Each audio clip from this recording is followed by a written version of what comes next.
सैकड़ों बरस पहले एक नौजवान बादशाह के दिल में एक निहायत अनोखा ख्याल आया और उसने आए दिन की जंगो जदल को खत्म करने के लिए अपनी फौज के तमाम सिपाहियों को छुट्टी दे दी और उनसे कहा कि तुम सब अपने अपने घरों को चले जाओ और खेती बाड़ी करो। चुनाचे तमाम सिपाही अपने घरों को रवाना हो गए, लेकिन एक सिपाही ऐसा था जिसका ना तो कोई रिश्तेदार था और ना ही खेत खलियान। लिहाजा वो सोचने लगा कि मेरे पास तो सिर्फ बहादुरी के चंद तमगे हैं और खाली जेब। मगर ये सिपाही था बड़ा बहादुर।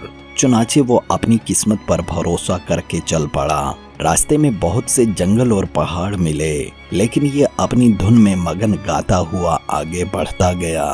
वो तरह तरह के ख्वाबों ख्यालों में मुब्तला रहा। कभी वो ये तसव्वुर करता कि उसने बादशाह के दुश्मनों को मगलूब कर लिया और फिर ये तसव्वुर करता कि बादशाह बजाते खुद उसका शुक्रिया अदा कर रहा है।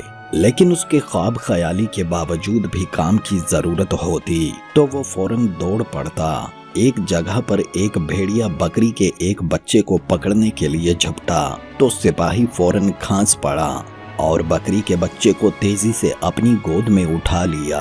भेड़िया भाग गया। बकरी का बच्चा जिस किसान का था वो भी दौड़ता हुआ आया और सिपाही का शुक्रिया अदा करने लगा। इस तरह एक घोड़ा लगाम तड़वा कर भाग खड़ा हुआ। हर तरफ भगदड़ मच गई। सिपाही ने तेजी से दौड़कर घोड़े को पकड़ लिया। उसकी दलेरी को देखकर हर शख्स सिपाही की तारीफ करने लगा। एक रोज सिपाही ने देखा कि एक निहायत बूढ़ा आदमी वजनी गठड़ी उठाए चला जा रहा है, मगर वजन की वजह से बूढ़ा आदमी दोहरा हो रहा था। सिपाही ने बूढ़े से कहा, लाइए बड़े मियाँ, मैं आपका सामान उठा दूं, मेरे बाजू आपसे ज्यादा मजबूत हैं। ये कहकर सिपाही ने गठड़ी को उठा लिया और उसे बाजार में पहुंचा दिया। बाजार पहुंचकर बूढ़े शख्स ने कहा कि बेटे, मेरे पास तुमको देने के लिए पैसे नहीं हैं। इस पर सिपाही ने कहा, मुझे किसी इनाम की जरूरत नहीं, यही क्या कम है कि मैं आपके काम आ सका। ये जवाब सुनकर बूढ़ा शख्स बड़ा खुश हुआ और कहने लगा, ठहरो, मैं तुमको एक तोहफा देना चाहता हूँ। ये कहकर उसने अपनी गठड़ी से एक जोड़ा जूते निकाले और कहा, इन जूतों में एक खास सिफ्त है जो तुमको बता देता हूँ। सिपाही ने जूते लिए तो बूढ़े शख्स ने उसके कान में कुछ कहा। इसके बाद सिपाही वहां से रवाना हो गया। थोड़ी ही देर में वो 1 घंटे तक जंगल में पहुंच गया। जंगल में एक दरख्त के पास उसे एक शिकारी बैठा नजर आया। सिपाही ने शिकारी को सलाम किया और कहा, क्या तुम भी मेरी ही तरह के कोई सिपाही हो जो अपनी किस्मत आजमाई के लिए निकले हो? उस पर शिकारी बोला, तुमने जो कहा वो किसी हद तक सही है। आओ मेरे पास बैठो और अपने बारे में बताओ। चुनाचे सिपाही और शिकारी देर तक बातें करते रहे। सिपाही ने इस अरसे में खूब हंसी मजाक भी किया और बोला, तुम किधर जा रहे हो? शिकारी ने कहा, क्या बताऊं, मैं तो जंगल में रास्ता भूल गया हूँ। ये सुनकर सिपाही बोला, फिर तो तुम मेरे साथ चलो, हम दोनों मिलकर खाना तलाश करते हैं, मुझे बड़ी भूख लगी है।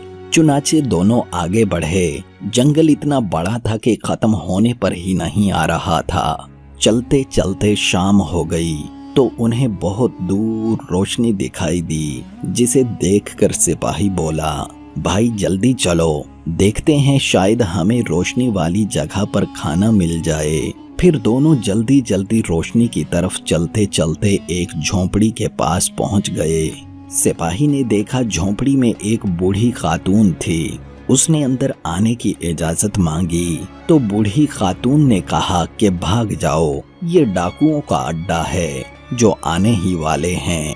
शिकारी ने ये सुनकर सिपाही से कहा कि चलो यहाँ से चलते हैं, मगर सिपाही ना माना और कहने लगा, यार घबराओ मत, मैं अपनी और तुम्हारी दोनों की हिफाजत कर सकता हूँ। इसी दौरान बूढ़ी खातून को भी उन पर तरस आ गया। चुनाचे उसने उन्हें झोंपड़ी में आने की इजाजत देते हुए कहा, तुम दोनों जल्दी से चूल्हे के पीछे छुप जाओ। जब डाकू आकर चले जाएंगे तब मैं तुमको खाना दूंगी। फिर वो दोनों चूल्हे के पीछे छुप गए। शिकारी बोला, अरे यहाँ तो बड़ी गर्मी है। ये सुनकर सिपाही बोला, मुझे तो गर्मी की परवाह नहीं, हाँ भूख ने मेरा दिवालिया निकाल दिया है। इतने में बुढ़िया आकर बोली, चुप हो जाओ, वो लोग आ रहे हैं। अगर अपनी जान तुम्हें अजीज है तो कोई आवाज मत निकालना, वरना वो डाकू तुम्हें जान से मार डालेंगे। फिर बड़ी जोर से दरवाजा खुला और बहुत से आदमियों के चलने की आवाज सुनाई दी।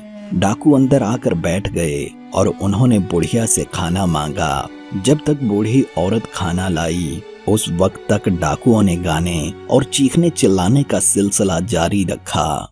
फिर बुढ़िया खाना लाई तो डाकू उस पर टूट पड़े। इधर सिपाही का भूख से बुरा हाल हो रहा था।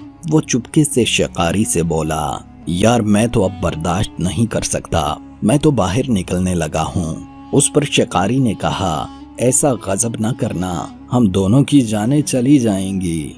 शिकारी ने सिपाही को रोकने की बड़ी कोशिश की, मगर इतने में सिपाही को इस जोर की छींक आई कि वो जब्त न कर सका।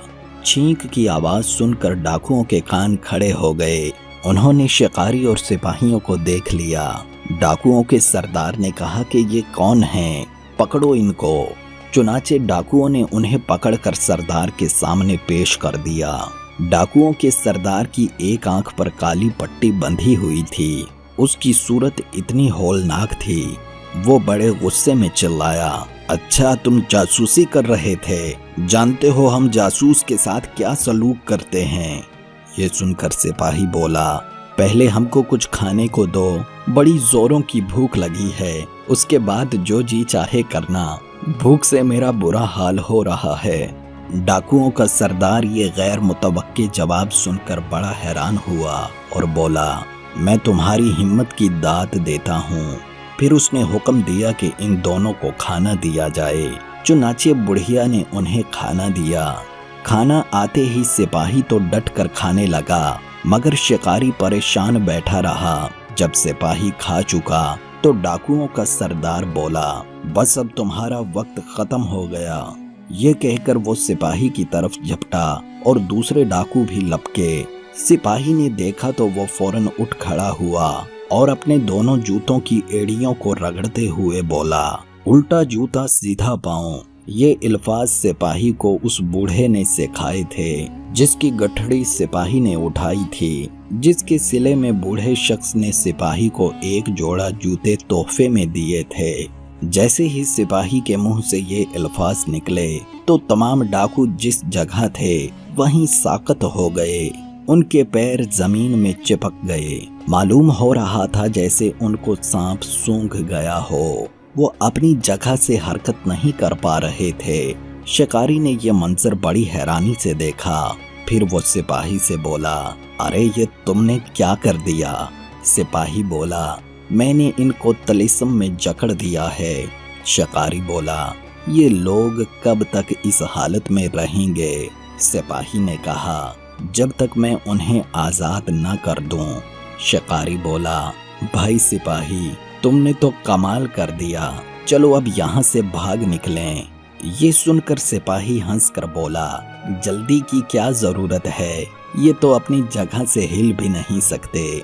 आओ अच्छी तरह से खाना खा लेते हैं।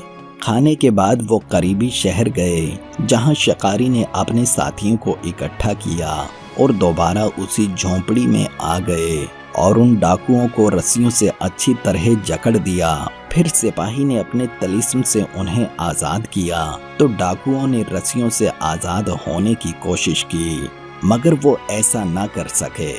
सिपाही और शिकारी उन्हें लेकर शहर में आए तो देखा कि शहर के लोग हार, फूल और झंडे लिए उनके इस्तकबाल के लिए खड़े हैं। उन्होंने एक शख्स से वजह पूछी तो उसने बताया कि आज बादशाह सलामत शहर का मुआयना करने आ रहे हैं। काफी देर इंतजार के बाद सिपाही बोला, आखिर बादशाह सलामत हैं कहाँ। ये सुनकर शिकारी ने अपना ऊपर का लिबास उतारा तो नीचे से शाही लिबास में मलबूस एक शख्स बरामद हुआ जो बादशाह ही था। सिपाही उसे देखकर बड़ा हैरान हुआ क्योंकि वही बादशाह था। बादशाह ने सिपाही को कहा, मुझे तुम्हारी सोहबत में बड़ा लुत्फ हासिल हुआ। तुम बहादुर भी हो और खुश मिजाज भी, लिहाजा अब तुम हमेशा मेरे साथ रहोगे और मेरे साथ रियाया की हिफाजत भी करोगे। यूं सिपाही को उसकी नेक नियति का अच्छा सिला मिल गया।